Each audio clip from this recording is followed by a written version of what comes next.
In this video, you will meet and watch fighters compete to achieve their ultimate goal, to become a British bare-knuckle champion.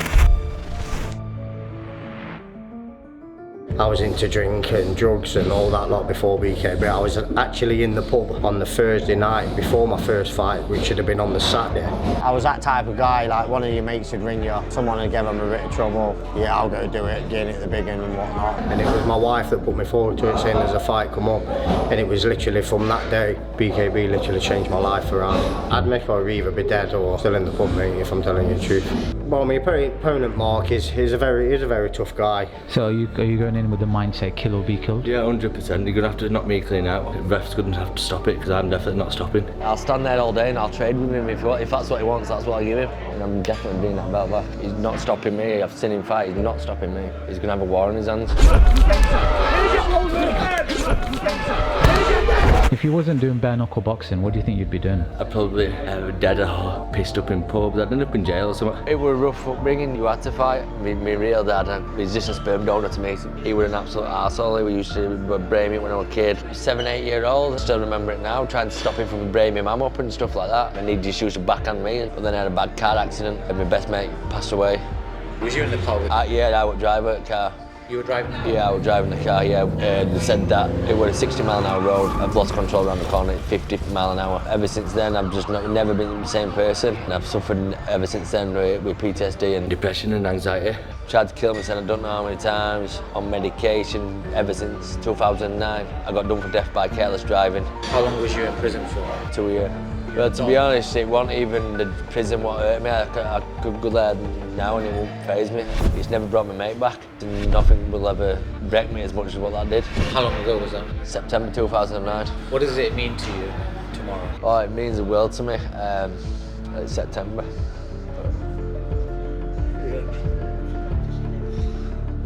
He's going to have some pain tomorrow to beat me. He's going to have to spat me out. He's not beating me. You're going to have to knock me clean out because I'm not stopping. No way I'm stopping. I'd rather die than quit. So he's going to have to Going all the way then. There's the challenge. He's getting knocked out!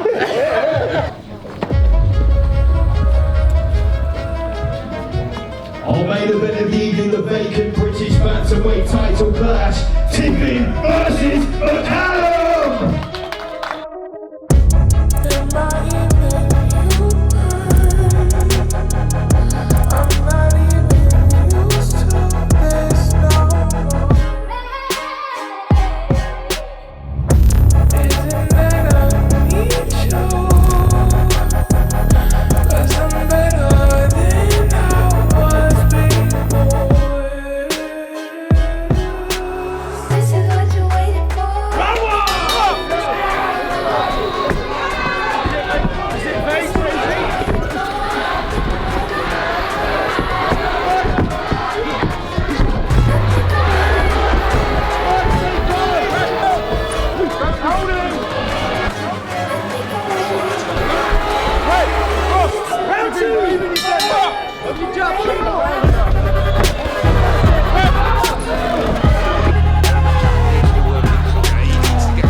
That's it, it's done now. Next time you can do it.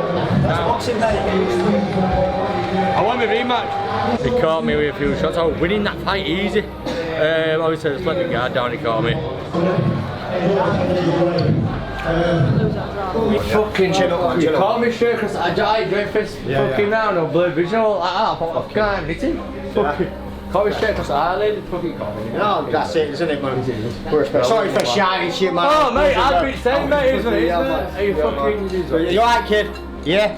Dad's alright, yeah? Solid guy, he's a solid guy, man. I felt Rocky, you know, and he could have me. I thought, yes, I got him, fucking got me, bro, yeah, got me. It's just, because I took it, I thought, if I'm taking that, man, I'm game to get in a bit more, you know what I mean? And that was all it was, bro. I took the risk. Bless up, yeah, bless, man. Respect. Good journey, yeah, safe journey. Cheers, kid. What's your name, bro? Fraser. Fraser, bless up, man. Lovely name. See you later, kid. This was the sort of fight you could have hit him and he could have got. Yeah. That was the sort of fight. So, listen, you'll be back.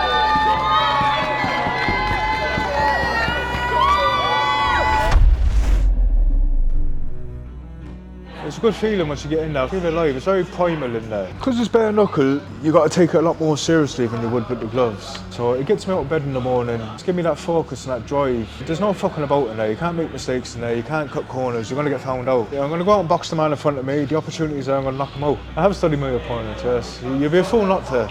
You need to know your enemy. You're from Ukraine, right? Yeah. I haven't actually planned even to come here. There was an option and I was thinking, well, it's a great option, like, let's do it. First thing they've done, they've bombed all the airports. How did you cross the border? Through the river on the boat.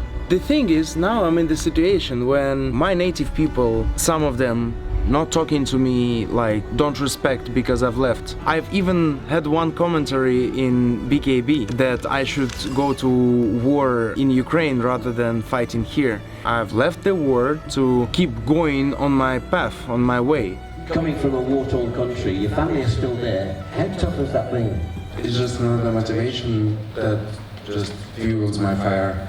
Super welterweight belt is on the line. More versus BAREKUCKLE.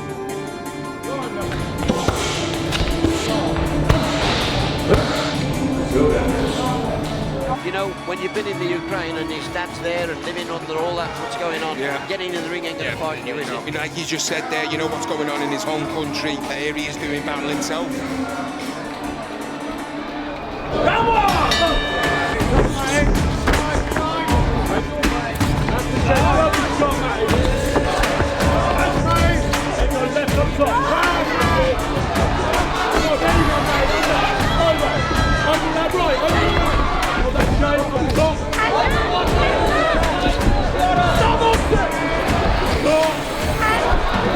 I think somebody said boxing is like ballet, isn't it? Except there's no music, no choreography, they hit each other.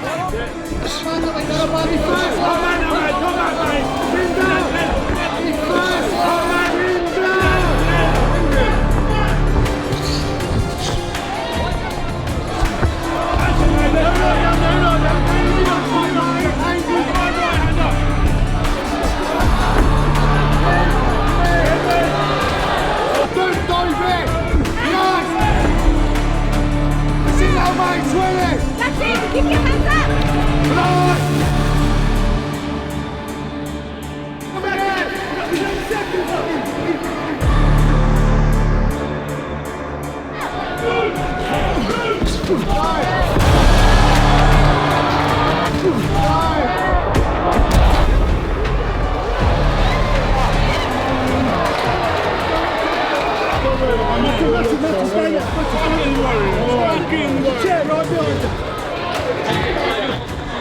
Gonna make some good, you know, we'll make some BKB fans from that fight.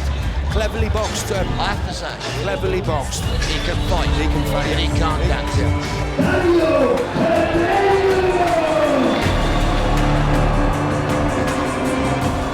He was really nervous. The guy is a badass. I'm sorry, like, if you look at him, you wouldn't want to mess with him at all. And I was worried. I was aware that he's a bad man. He's a dangerous man, and he's a hell of a fighter. I could only dream about this, and now it's reality.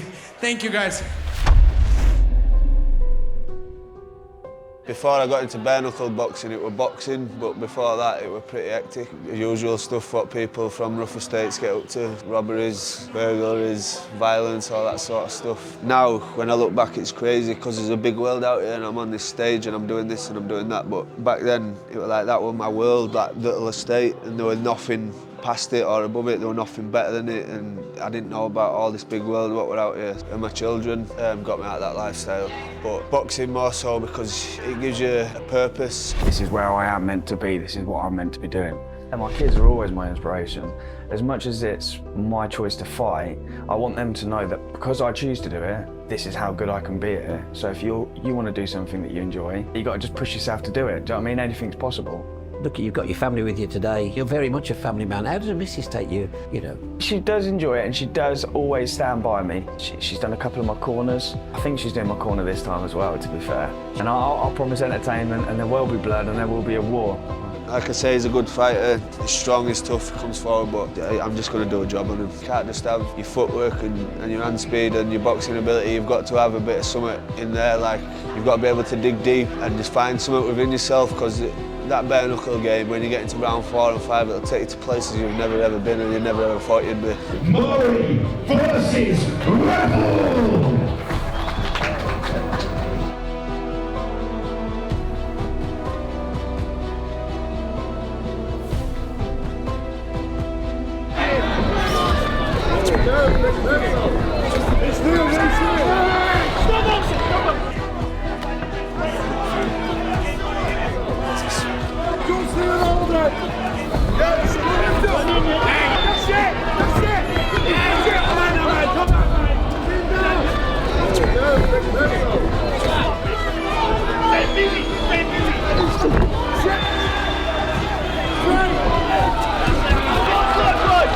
That's where we need him. Watch him behind it. You don't want it. You don't want it.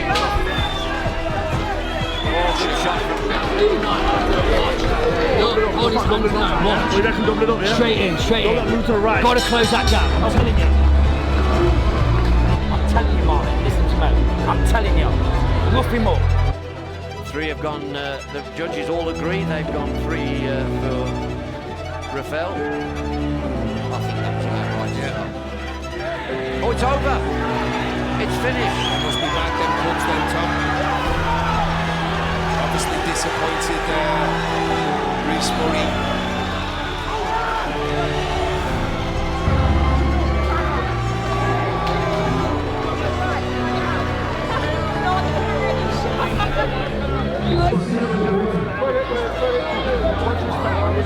Fucking get in there.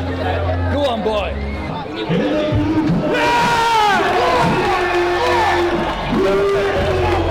Most importantly, I need to ask a big question. And that's to you. We've been together a while, we've been through a lot of shit, but we've also had really good times.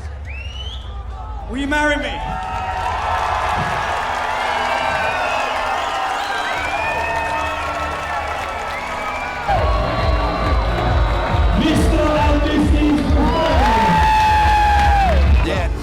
She's in the. I think she do bits in the corner for him as well. He does so much for me and my girls. He's a good family man. I couldn't ask for a better man. And how do you feel being the champion? Amazing, brilliant. Look at it. A bit heavy, but yeah, I feel brilliant. How long have you been working for this? A year and a half, 6 fights in, and this is where I got. Did you plan to propose even if you lost? I did, yeah, I did. I actually did. So win or lose, you were going to propose? Win or lose, I was going to propose in that ring, yeah.